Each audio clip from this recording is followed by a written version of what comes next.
un resumen muy rápido. Esta pastoral responde a una necesidad creciente en nuestras comunidades. No podemos prescindir de la pastoral de ancianos. Ellos son un tesoro inestimable, su sabiduría y experiencia.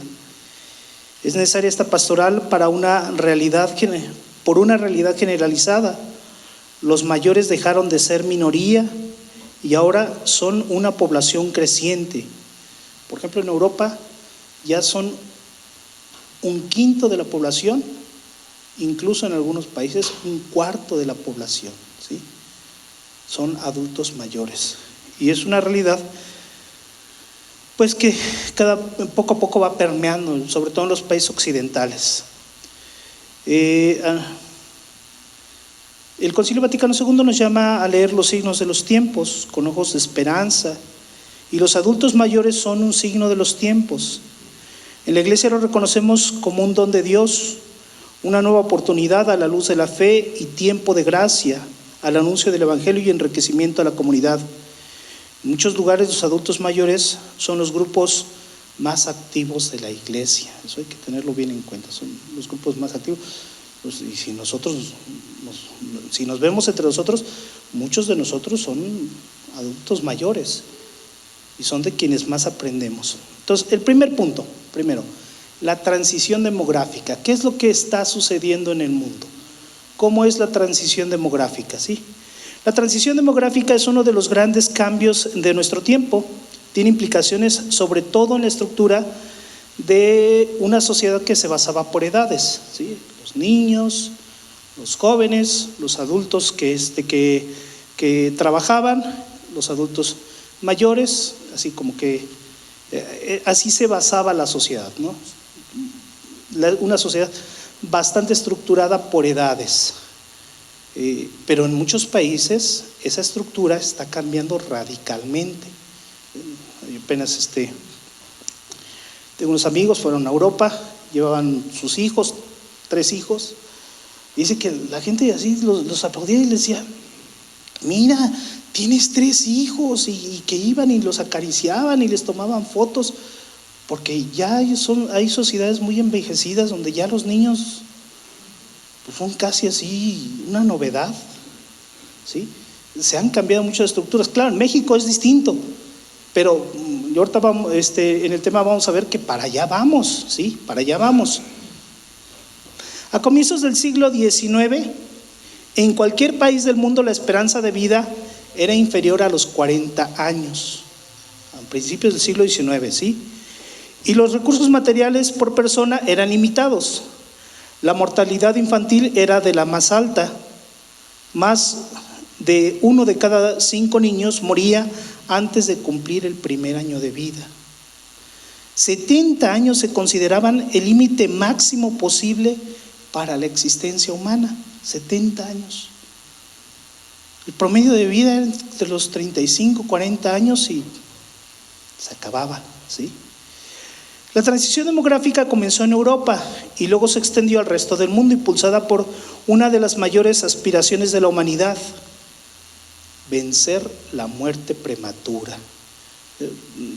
Nosotros ya no nos damos cuenta, ¿sí? Damos por sentadas las cosas, pero realmente en la historia de la humanidad nunca se había dado el caso que fuera tan normal llegar a más allá de los 50 años.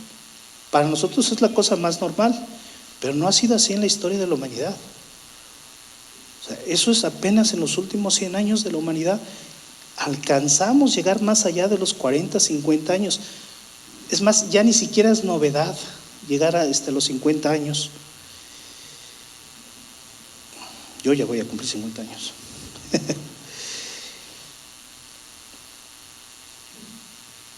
Permitir que una persona pueda vivir plenamente su vejez y adultez ha alcanzado hoy en día hasta los 65 y 70 años.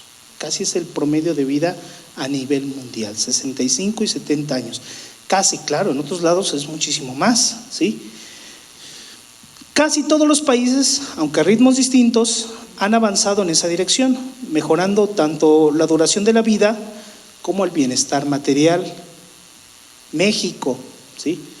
Estamos hablando de Europa, pero vamos a pasar a México. México, por ejemplo, hoy la esperanza de vida al nacer es de 74 años de vida. Para las mujeres mexicanas, 78 años de vida para las mujeres mexicanas y 72 años de vida para los varones. Ya saben que los varones siempre mueren antes y mueren más, ¿sí? La esperanza de vida sigue creciendo, ya supera más de 85 años en muchos países.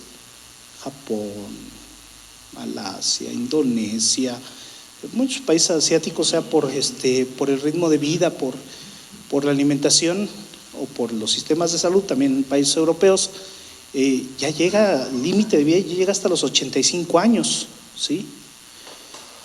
Una de las consecuencias, una de las consecuencias más evidentes de la reducción en la mortalidad fue el crecimiento de la población, que pasó de 1.600 millones a inicios del siglo XX a más de 6.000 millones a inicios del siglo XXI, ¿sí? Hoy actualmente somos 8.000 millones de habitantes en el mundo.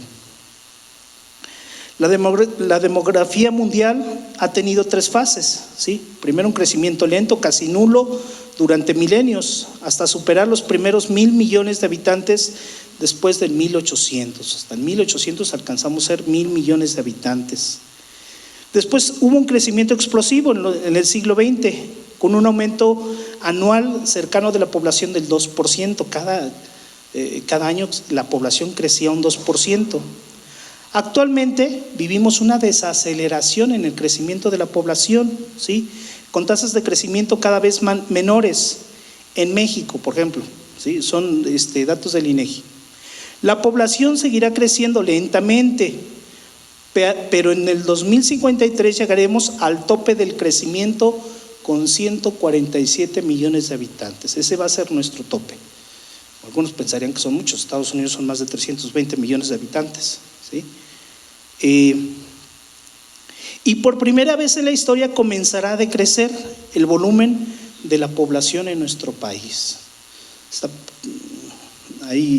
cree que para el 2070 seremos, si acaso, 130 millones de habitantes, por ahí así, y comenzará a decrecer y a decrecer la población, ¿sí? ¿Mandé? Sí, pues, los que lleguen en el 2070. Las proyecciones de la ONU prevén que la población mundial dejará de crecer hacia finales de este siglo. A finales de este siglo la población dejará de crecer, ¿sí? Esas son las previsiones. Ahorita vamos a ver por qué. Hay razones.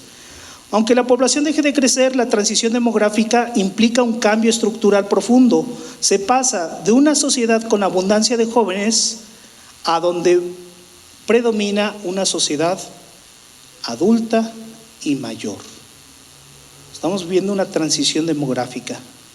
Los países occidentales, hago mucho énfasis en los países occidentales, principalmente europeos, están viviendo algo que se conoce como una sociedad de renovación generacional débil. Ya no hay renovación generacional. Esto ocurre cuando la fecundidad baja por debajo del nivel de reemplazo. ¿Cuál es el nivel de reemplazo de las familias? 2 hijos por familia. Asegurar 2 hijos por familia, eso asegura el reemplazo generacional, o sea que por lo menos la sociedad se estabilice. Y pues nosotros ya vemos la realidad, ¿no? ¿Cuántos hijos tienen las familias hoy en día? ¿Mande? 2 gatos y un perro. Esto ocurre cuando la fecundidad baja por debajo del nivel de reemplazo, que es de 2 hijos por mujer. Actualmente esa tasa está en menos de 1.5 hijos por mujer en la Unión Europea. México, ¿sí? México es lo que nos interesa. Pero también nos interesa Europa porque casi siempre hacia allá vamos nosotros también, ¿sí? En México el promedio actual es de 1.9 hijos o hijas por mujer.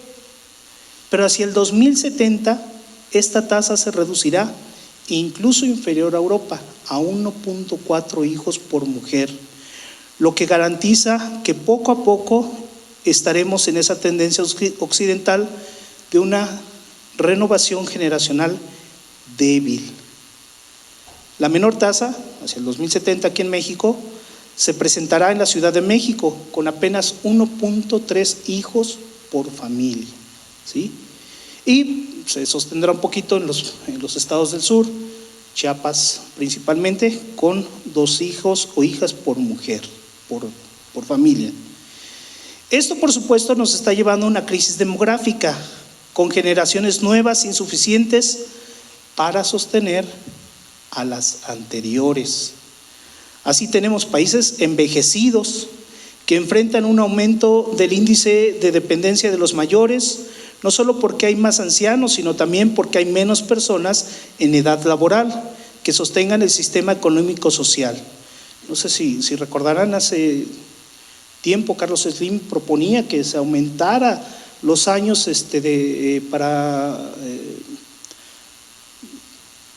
para la jubilación, que se redujeran un poquito los días, las horas de trabajo, porque se aumentaran los años para la jubilación, ya pensando precisamente en que cada vez hay más personas adultas y menos personas jóvenes, ¿sí? Esto necesariamente no exige que debamos ver la longevidad como una… Esto necesariamente nos exige que debemos ver la longevidad como una oportunidad. Pero en este mundo bastante superficial ya estamos avanzando, ya estamos avisorando un gran peligro cultural que lleva muchos años presente. Paso entonces al segundo capítulo de mi ponencia, la cultura del descarte. Nuestra cultura occidental se basa en el uso y el desecho de los recursos.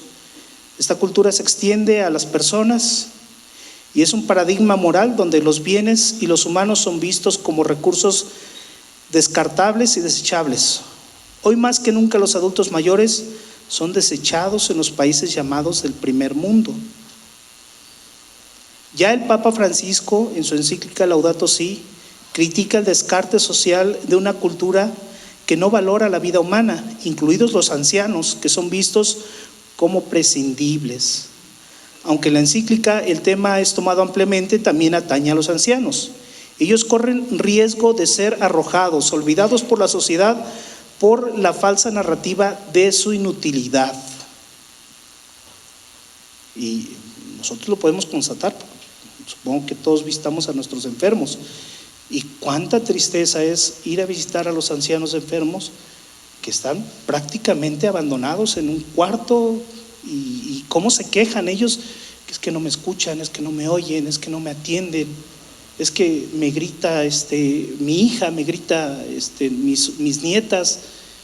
Una situación terrible solamente porque son personas que se les considera inútiles. Así la vejez es uno más de los tantos problemas que tiene la vida humana. El Papa León entiende la vejez como un tiempo de gracia. Los ancianos no son restos que deben descartarse. El abandono de los ancianos es un indicativo que hemos abandonado el mandato del amor al prójimo. La cultura del descarte, junto con el desprecio de la vejez, refleja el totalitarismo del siglo XX, una cultura acostumbrada a tirar a la gente, descuidarlos.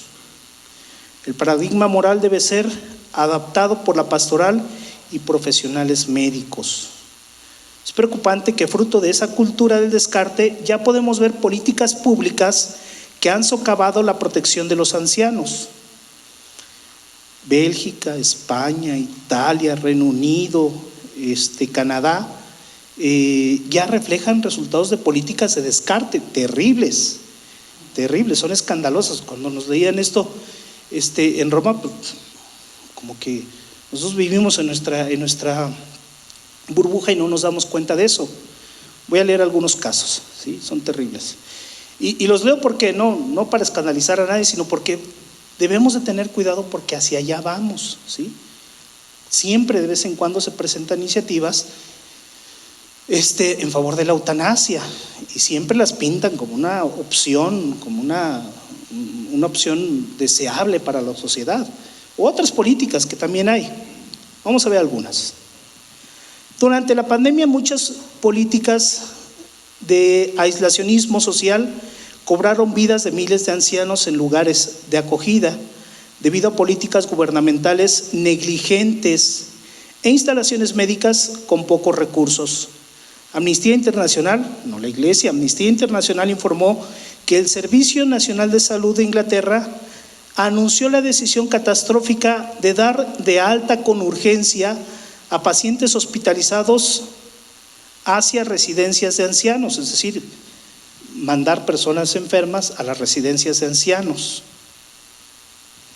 aumentando así el riesgo de exposición y contribuyó a la muerte de 42,000 personas, 42,000 adultos mayores en residencias durante el primer año de la pandemia. 42,000, solamente en Reino Unido, ¿sí? No los quisieron atender en los hospitales y como no los quisieron atender por ser adultos mayores, los mandaban a que los atendieran en las residencias de adultos mayores. El Reino Unido también prohibió que las personas mayores fueran admitidas en hospitales para recibir atención médica avanzada. Se daba prioridad a los jóvenes, ¿sí? Y hay más. Según Amnistía Internacional, el gobierno británico impulsó órdenes generales de no intentar reanimar a residentes de muchas residencias, a menudo sin el consentimiento de sus familiares. ¿Sí? Así, no los reanimen porque van a ser una carga para el Estado, van a ser una carga para los hospitales y como todos estaban saturados, pues entonces déjenlos, principalmente a los adultos mayores, ¿sí? La falta de conexión corre. Okay. El aislacionismo llevó a una falta de conexión interpersonal, ¿sí? Que es un riesgo, la soledad es un riesgo tan perjudicial como la obesidad, el alcoholismo, incluso algunos cánceres. Los canadienses, no hay que ir tan lejos, los canadienses tuvieron un caso paradigmático de 33 ancianos que fueron encontrados sin vida, en condiciones de vida infrahumana debido a una infraestructura de hacinamiento y soledad en una provincia de Quebec, en una casa de ancianos. Solamente había 2 personas para atender a todos los ancianos y los encontraron muertos. La eutanasia. Cultura del descarte, recuerden. De manera similar, un informe elaborado por Health Canada en el 2024 muestra que casi la mitad de los canadienses que murieron por la eutanasia se consideraban una carga para sus familiares y amigos. Una mujer, citada en el artículo, afirma que para los pacientes era más fácil obtener la eutanasia que una silla de ruedas. Y imagínense todo lo demás. Otro anciano quería morir porque se sentía solo, quizás con la sensación de haber sido abandonado. Otra mujer, citada en el mismo artículo, admitió que consideró la eutanasia porque había luchado sin éxito para obtener servicios de atención domiciliaria adecuados. El abandono debido a políticas arraigadas a la cultura de la muerte y del descarte, la negligencia y la falta de recursos han alimentado la cultura del descarte y distorsionado nuestra comprensión de los cuidados paliativos. Estos cuidados paliativos ya no se limitan al tratamiento de los síntomas y el dolor. En Canadá, la ruta de la muerte asistida es una práctica tan común como acudir al dentista. ¿Sí? ¿Y quiénes son los que acuden? Los adultos mayores que se sienten solos, descartados, que no encuentran asistencia médica, que no tienen dinero para la asistencia médica. Son países donde la asistencia médica depende de un seguro que uno pague, y si no lo tienes, pues una enfermedad puede resultar catastrófica económicamente. Es una realidad, ¿sí? También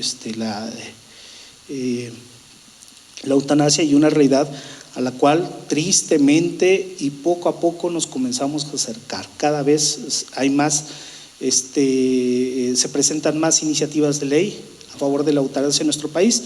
No han tenido éxito, pero así comenzó el aborto, poco a poco, de una en una, primero un estado, luego un diputado y luego otro diputado y luego lo menciona un presidente y hasta lo que vemos hoy en día en nuestro país. Y así también es el mismo camino que va a correr las leyes de la eutanasia, comienzan poco a poco. Hay otros dos casos que se nos presentaron allá en el Congreso, que son interesantes de ver. En tiempos de guerra, por ejemplo, tiempos de guerra o desastres naturales, las personas adultas son las últimas en huir, sea por aprehensiones materiales o problemas físicos. Se hizo viral la imagen ahora en las inundaciones de aquellos dos ancianitos abrazados, ¿sí? Eran dos ancianos, ¿sí? Todos los demás podían huir, ellos no. Y pues, pasó hace un mes, ni siquiera hay que ir tan lejos. Nos pasaron unos casos en Kenia, son interesantes conocerlos, tal vez no atañen a nuestra sociedad. En Kenia y en algunos países africanos hay un problema donde a las personas mayores son atacadas o incluso linchados y acusados de brujería, pero lo hacen por codicia o peleas de tierras y herencias familiares, ¿sí? Como la gente no vivía tanto y como hoy están viviendo tanto, pues entonces achacan que esa persona vive tanto porque es brujo. Y hay un estigma, los ancianos los tratan de brujos. ¿Cómo es que vive tanto? Pues que es brujo, ¿sí?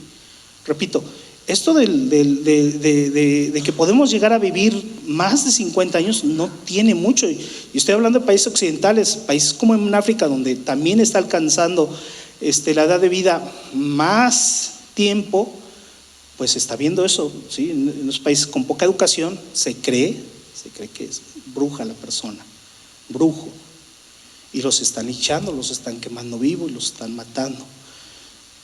Tal vez no atañe a nuestra sociedad, pero siempre es importante tener la visión global. ¿Cómo cambiar este descarte? ¿Sí? ¿Cómo combatir este descarte? Y son cosas que tenemos que hacer, ¿sí?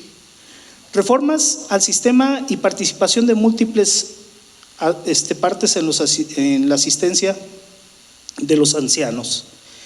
Es necesario conocer y fomentar leyes que protejan a las personas mayores, a quienes la ley descarta, a quienes ignora, a quienes a veces están privadas de esperanza. Las diócesis deberán de contribuir al diálogo y promoción de leyes en favor de la vida y de los ancianos. Pero ¿cómo va a suceder esto si a veces en nuestras diócesis ni siquiera tenemos una pastoral o vislumbramos una pastoral de ancianos? ¿Sí? Son pocas las diócesis que tienen pastoral de ancianos, aunque sí se trabaja con ancianos, eso no significa que no se trabaje con ellos. Se tiene que educar al clero y laicos sobre el costo de la soledad y el aislamiento de los mayores. El ministerio de visitar enfermos debe ser acompañado de la capacitación de atención a los adultos mayores. Tenemos que actualizar nuestra pastoral de asistencia a los enfermos, no solamente tiene que ser de asistencia a los enfermos. Ahorita lo vamos a ver más adelante, ¿sí?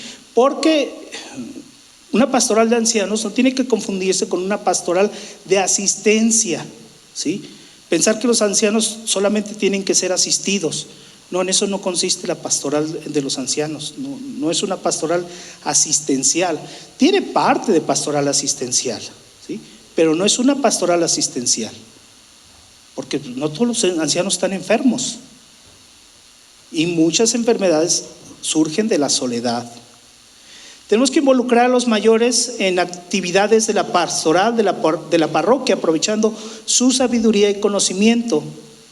Bastan 3 actos semanales para disminuir la soledad en una persona. Si a una persona se le incluyen 3 acontecimientos semanales en la parroquia, deja de sufrir soledad. Ya tenemos uno, que es la Eucaristía. Hay que ver qué otros 2 actos podemos incluir a los ancianos. Tenemos que asegurar instalaciones adecuadas para los ancianos, pero también en las diócesis para el clero anciano, porque es una realidad que también nuestro clero está envejeciendo. Atender a los cuidadores, quienes experimentan también sus propios sufrimientos, no solamente ver a los ancianos, sino también ver por los cuidadores de los ancianos. Muchos están sobresaturados de trabajo y sobreestresados, porque hay ancianos que son muy demandantes. Conjunto de cuidados paliativos en las parroquias para ayudar a los mayores de la iglesia, detenerse a pensar en el otro, no solamente nosotros. Y a veces estamos demasiado ocupados en nuestras redes sociales y nos alejamos de los ancianos, olvidándolos del mandato de visitar a los enfermos. Ese es el segundo capítulo. Tercer capítulo es más breve. Diálogo intergeneracional, un encuentro vital. El diálogo intergeneracional no se reduce a un diálogo entre la tercera edad y los jóvenes, sino un diálogo más abierto con diferentes generaciones, donde éstas viven separadas pero no lejos entre sí. Tenemos que fomentar ese diálogo intergeneracional, ¿sí? ¿En qué consiste el diálogo intergeneracional? Pues invitar a los ancianos a que participen a grupos donde haya gente de distintas generaciones, tanto niños, jóvenes, adultos y más adultos mayores. No reducir solamente la pastoral de los adultos mayores para que sean atendidos por más adultos mayores. Tenemos que prever, porque eso ayuda mucho a los ancianos, porque ellos pueden colaborar mucho, porque ellos pueden iluminar mucho. Entonces tenemos que buscar la manera de tener así como esos grupos intergeneracionales donde puedan estar los ancianos, ¿sí? Hay tres dimensiones de este diálogo intergeneracional. Primero, crear encuentros. No todo tiene que ser trabajo, tener encuentros.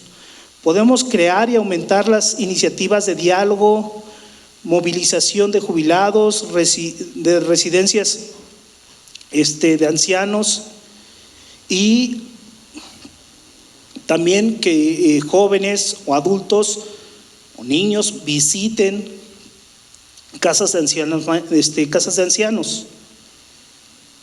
¿A qué ayuda esto? ¿Sí? Ayuda a afirmar el valor de las personas con una respuesta directa a la cultura del descarte. Hay que dotarse de los medios para demostrar que una sola persona dependiente puede construir un encuentro. Es necesario una mente abierta y de consuelo y respeto hacia los ancianos, interés por alguien que puede estar solo o deprimido. Es necesario un intercambio mutuo donde se valore lo que los mayores puedan aportarnos. Diálogos de fe. Muchos mayores se han alejado de la fe, pero los hay también los que viven con un dolor al no poder comunicar sus valores a los niños o incluso a sus familias. Diálogos con jóvenes, donde los jóvenes puedan dar iniciación digital a los adultos mayores. Es una realidad. Es bien triste. Me he contado una anécdota. En la parroquia donde yo estaba yo antes, una parroquia muy, muy pequeña, 100 habitantes, estaba en un barrio de Pachuca, un barrio muy popular de Pachuca, 100 personas que habían en la capilla, la colonia, pues es un barrio muy popular. Y siempre iba un adulto mayor a tocarme a la iglesia. Padre, ¿cómo estás? ¿Cómo está don Nachito? Vengo a que me ayudes, dice. Es que no sé mandar este documento por WhatsApp y me lo están pidiendo.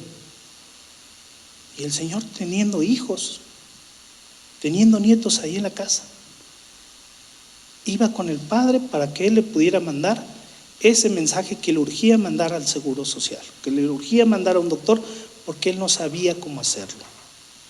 Y al poco rato llegaba: Padre, ¿cómo estás? ¿Cómo está don Nachito? Se me apagó mi teléfono. Dije: ¿Tú qué sabes? ¿Qué tiene el teléfono? ¿Sí? Ya no carga. Ha de tener basura el cargador. A ver, espérese, aquí la ranurita donde se carga el teléfono, ¿sí? Ha de tener basura. Fui por una hojita, le saqué la pelusa que tenía. Ya carga, mire. Ay, padre, muchas gracias. Para nosotros parece tan sencillo, pero el Señor tenía que recorrer 3 cuadras, que no es mucho ciertamente, pero tenía que recorrer 3 cuadras de su casa para ir a tocar al Padre, para que el Padre le ayudara con su teléfono, para mandar un mensaje, para abrir una aplicación o cerrar una aplicación incluso. Bueno, eso también lo puede hacer la iglesia, lo pueden hacer los grupos juveniles, lo pueden hacer los grupos de pastoral de niños, ayudar a la iniciativa, a la iniciación digital de nuestros adultos mayores en ese diálogo intergeneracional, ¿sí? Diálogo para recoger sus tesoros de vida, recuerdos, memorias, anécdotas y darles un valor a esas memorias y anécdotas, que no caigan en el olvido. ¿Sí? Tengo otro ejemplo, una señora muy ancianita que fui a ver, dice: mire padre, mire, vea ese Cristito. Ah, sí, qué bonito su Cristito. No, padre, ese Cristo estaba en catedral. Ese Cristo fueron los soldados y lo aventaron. Yo lo fui a sacar del río, padre, y me lo traje a mi casa. Entonces te comienza a contar una historia que tú jamás te creerías. La señora anduvo ahí en la guerra cristera, ayudó al sacerdote, hizo tantas cosas, y hoy una anciana olvidada allá en su casa, totalmente olvidada, con tanta riqueza, con tanta experiencia que tenía por contarnos, pero totalmente olvidada, porque no hay quien rescate su historia, sus historias. Y como eso estamos perdiendo muchas, incluso de sacerdotes. ¿Cuántos sacerdotes de nuestras diócesis, pues que tuvieron encargos importantes, que construyeron cosas grandes, que hicieron tantas cosas, pero pues hoy son ancianos y son totalmente olvidados? Porque pues nosotros somos la nueva generación y creemos que nosotros estamos haciendo cosas más grandes, pero nos olvidamos de los que construyeron la iglesia en la que hoy vivimos. Y no hablo de la iglesia material, sino de la iglesia espiritual, la iglesia como de hijos de Dios, en esa iglesia en la que hoy vivimos, y donde muchos hombres dieron su vida caminando a caballo, cruzando ríos, viajando en pueblos, pero los olvidamos. Entonces también tenemos que, en esos diálogo intergeneracional, debemos rescatar las historias de nuestros ancianos. Para esto, pues, la segunda dimensión, se debe establecer lugares y líneas de acción, puentes para vivir la vida juntos, compartir tiempo, haciendo cosas juntos donde surge la alegría y la esperanza. Usar puentes como el juego, ¿sí? Como la cocina, la fe, las manualidades. Nos daban una experiencia, un grupo de personas que lleva mucho estos diálogos, estos encuentros intergeneracionales. Dice que les había servido mucho juntar a los ancianos con jóvenes para jugar. Nada más para eso, para jugar. Jugaban cartas, jugaban juegos de mesa, jugaban dominó, y los ancianos con 2-3 veces que jugaran a la semana recobraban la salud, recobraban el ánimo, se animaban a hacer más cosas, comenzaban a ayudar a la parroquia, porque vencían el aislacionismo, ¿sí? Y entonces tenemos la tercera dimensión, tenemos que reflexionar la pastoral de los mayores, superar la asistencia, no ver a los ancianos solamente como personas que necesitan asistencia, sino establecer una relación entre pares, en un diálogo auténtico, en un diálogo de fe, ayudar a no morir en soledad. Ellos son conscientes de que van a morir. Nuestros ancianos tratamos nosotros con muchas personas, con muchos adultos mayores. Algunos tristemente solamente están esperando la muerte, y algunos la aceptan con mucha paz, ¿sí? El diálogo intergeneracional es una condición indispensable para vivir bien y construir juntos un lugar donde cada uno tenga un espacio. Repito, no estoy estableciendo normas para una pastoral de ancianos, sino ideas que nosotros tenemos que ir trabajando para asimilarlas en nuestras vidas. Nosotros sabremos cómo, ¿sí? Yo por aquí tenía una anotación. A ver si la encuentro ahorita. Y aquí tener cuidado, seguramente va a pasar ahorita, tener cuidado. ¿Por qué tener cuidado? Porque podríamos decir, bueno, pues de los ancianos que se encargue la pastoral social. Que la pastoral social se encargue de los ancianos. Si no son una emergencia los ancianos, si no son una emergencia, no se los tenemos que dejar nosotros a pastoral social. Que se encargue de los ancianos la pastoral de enfermos. Los de pastoral de enfermos, que ya son los encargados de los ancianos. Pues es que no todos los ancianos están enfermos. ¿Dónde entra la pastoral de los adultos mayores? Pues en pastoral familiar, ¿sí? No podemos nosotros sacarlos, extirparlos de la familia. Nos corresponde a nosotros el trabajo de la pastoral de ancianos, ¿sí? Sobre todo si estamos hablando de estos diálogos intergeneracionales, de generar políticas a favor de la vida. Entonces, a quien le corresponde la pastoral de ancianos es a nosotros, a la pastoral familiar, primero para que no multipliquemos entes de razón, ¿sí? Crear otra pastoral, sino que la asumamos como nuestra, el trabajo con nuestros adultos mayores.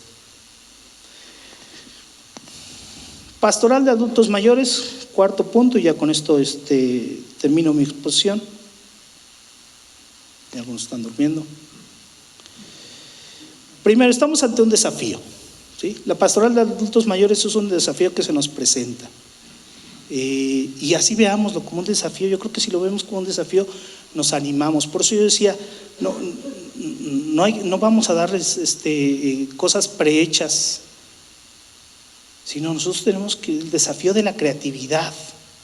Así como somos creativos para nuestra homilía, para la fiesta patronal, somos creativos para un retiro que vamos a hacer, un encuentro de familias, a quién vamos a invitar, cómo le vamos a hacer, dónde lo vamos a hacer, que estamos en el jubileo, que vamos a hacer una peregrinación. Somos muy creativos. En nuestras propias parroquias, ¿cómo vamos a hacer ahora el rosario misionero? ¿Cómo vamos a trabajar con los niños? Vamos a hacer la posada de los niños, pero ¿cómo la vamos a hacer ahora?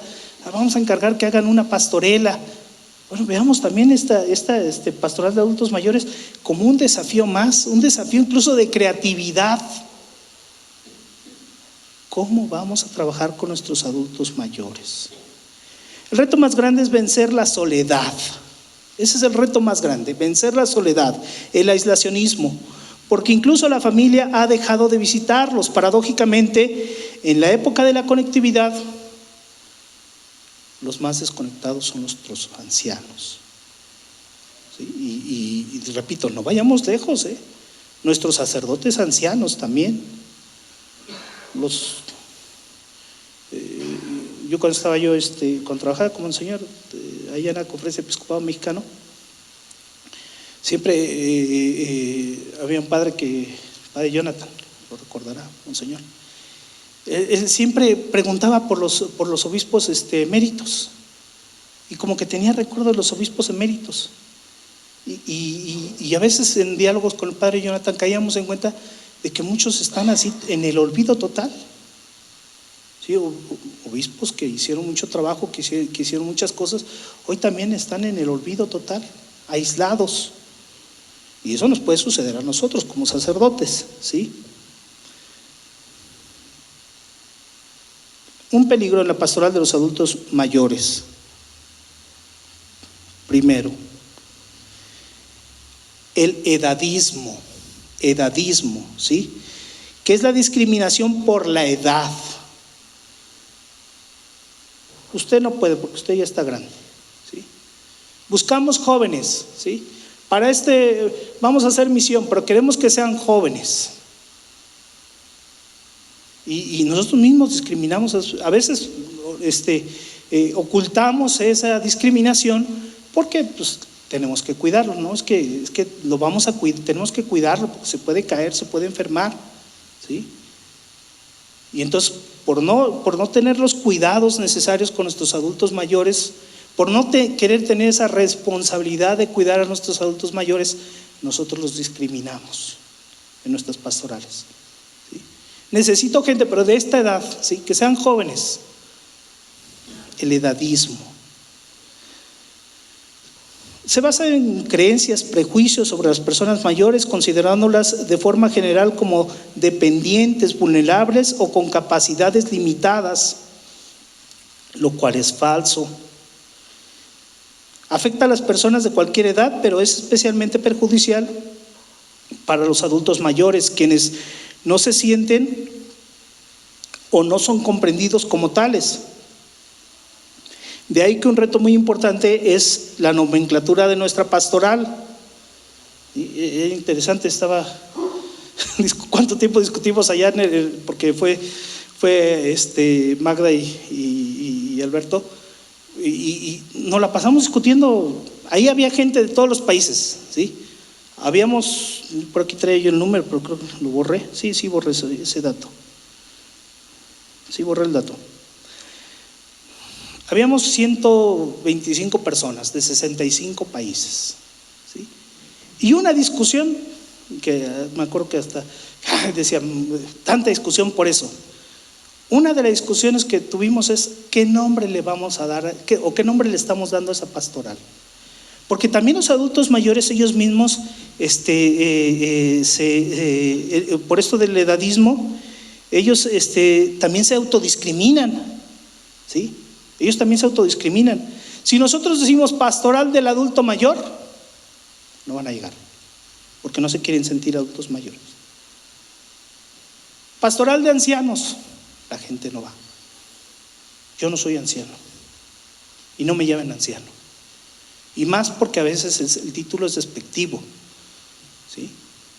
Entonces, un buen inicio para una buena pastoral de adultos mayores parte de la nomenclatura que vamos a darle a esa pastoral. Pastoral de plenitud, pastoral de nueva vida, aunque suene a grupo de alcohólicos anónimos, pero otra oportunidad, no sé, pero de verdad nos llevó mucho tiempo esa discusión, porque muchos ya habían tenido iniciativas de pastoral de ancianos y no les funcionaba por el nombre que le ponían.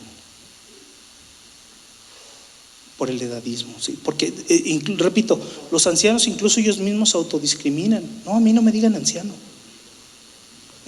Yo no soy anciano. Entonces ahí sí tenemos que, pues, pastoral familiar, ¿sí? Aquí salió la nota que tenía yo hace rato. Encontramos algunos vicios pastorales, mandarlos a la pastoral de la salud. Entonces, todos los adultos mayores son enfermos, o destinarlos a la pastoral social. Entonces, todos son una emergencia, o querer simplemente no trabajar con ellos. Tenemos que valorar a los ancianos en la iglesia, promover su protagonismo, dejar de hablar de los mayores para empezar a hablar con los mayores. Que ellos sean parte de y es que a veces somos medios insensibles, no nos damos cuenta que de hecho los ancianos, los adultos mayores, son parte de la vida de la iglesia. Algunos son sacristanes, ministros, encargados de algún grupo de pastoral, dan retiros, dan clases, pláticas prematrimoniales, o se encargan de una partecita de la liturgia, o son lectores, o sea, ya están trabajando con nosotros. Involucrarlos más, ¿sí? Hablar con ellos. Esto son 5 puntos que tengo aquí, ya con eso voy terminando. Necesitamos una presencia activa en la iglesia. Los ancianos apoyarán activamente en las parroquias, pero rara vez se reflexiona sobre su condición. Pocas veces se recae en su persona. Hay una discrepancia pastoral, pues se impulsa otras áreas de la pastoral, y la pastoral de ancianos pues a veces es nula. Entonces tenemos que comenzar porque gran parte de la gente que va a nuestras iglesias hoy en día pues son adultos mayores. No sé, los de Ciudad de México podrán darnos más razón, porque sucede así en las grandes ciudades. Estaba platicando con un alemán allá en el Congreso, y me preguntaba, padre, ¿dónde estás? Le digo, no, yo estoy en una iglesia muy grande. Y ya le enseñé ahí unas fotos. Dice, ay, ¿a poco y se llena? Digo, sí, llenamos la iglesia, por lo menos la misa de 11 se llena, está llena, le caben 1500 personas. Impresionante. Yo vengo de Colonia, la catedral más grande de Europa, dice, la más grande de Europa. En domingo, 50 ancianos en misa, solamente 50 ancianos, es todo lo que tengo. Eso es un indicativo de que pues, realmente a nuestras parroquias, aunque hoy están llenas de familias, pero lo que más va pues son nuestros adultos mayores, son los que más participan en la vida de la iglesia y son a veces con los que menos trabajamos, ¿sí? Segundo, superar nuestros esquemas. Asociamos a la vejez en una única experiencia. Si bien hay un rastro,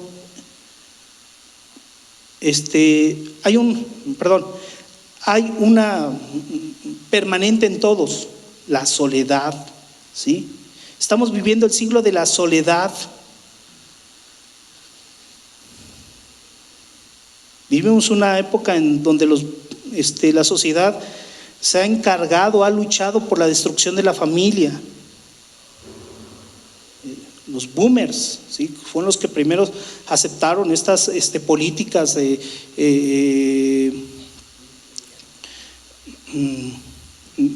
proabortivas, eutanásicas.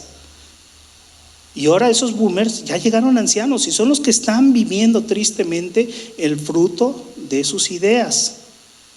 Pero nosotros no podemos descartarlos. Tercero, valorar la existencia antes que la asistencia. No podemos identificar exclusivamente la ancianidad con la asistencia social o incluso la supervivencia. Que resumamos nuestra pastoral de adultos mayores, solamente asistir a un enfermo ya y lo que es peor en sus últimos días, ¿sí? No se trata de un rechazo de la ayuda, sino de una afirmación poderosa de dignidad, porque no se define una persona por sus deficiencias. Tenemos que reconocer a las personas por su valor intrínseco de hijos de Dios. Cuarto, nos pide a nosotros una nueva visión pastoral. Se necesitan itinerarios de existencia que valoren a los ancianos. No podemos tener una visión reductiva de la ancianidad. Nuestros ancianos necesitan ser evangelizadores activos, porque ellos quieren ser evangelizados, pero ellos también pueden evangelizar. Cada anciano es llamado a ser discípulo misionero. No es un enfermo. La edad solo es una estación de vida, una estación más de la vida. Quinto, reconocer la dignidad para valorar la vida, y así nos vemos obligados a asistir a una misión digna. ¿Cuántas veces los ancianos no son cuidados con dignidad? Reconocer su dignidad de ellos.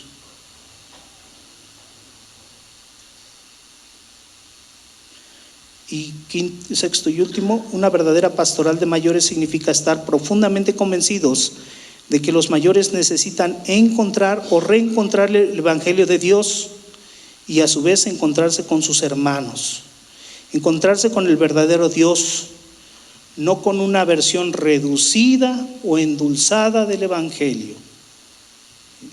Lo podemos decir nuestra pastoral y la evangelización de los ancianos a que recen el rosario.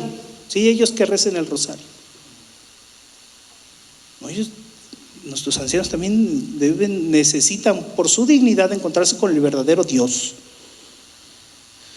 Pues ojalá hoy estamos experimentando en la iglesia una conciencia más creciente de esta realidad de los ancianos. Ojalá se convierta en una realidad y podamos concientizarnos a nosotros mismos de la necesidad de esta pastoral. Si bien nosotros todavía no tenemos esa tendencia a tener una sociedad casi mayoritariamente anciana, pero repito, para allá vamos. Y cuando digo vamos, porque pues nosotros vamos a terminar también ahí, primero Dios. Nosotros vamos a ser ancianos. Llegan ahí a confesarse a la parroquia. todos confesamos, ¿no? Y la gente se queja y dice, no, padre, es que me siento muy mal porque trato muy mal a mamá que está enferma, no le tengo paciencia, me enojo, le grito. Y yo siempre les digo, ¿y usted tiene hijos? Sí, sí tengo hijos. ¿Cuántos tiene? 2, 3 hijos. Y bueno, pues sus hijos están aprendiendo cómo la van a tratar a usted cuando usted sea anciana. Sus hijos están aprendiendo de usted cómo la van a tratar cuando usted esté enferma, porque usted así trató a su mamá. ¿Sí? Entonces, usted le está dando a sus hijos el ejemplo de cómo los debe de tratar, cómo le deberán de tratar a usted cuando llegue a esa edad. Así es que si quiere usted ser bien tratada, dé el ejemplo a sus hijos y comience a tratar bien a su madre, a su enfermita, porque usted también va a llegar a esa edad. Y esto, pues nosotros queremos tener una ancianidad plena. Empecemos nosotros dando ejemplo a las futuras generaciones de cómo tratar plenamente a nuestros hermanos ancianos. Gracias.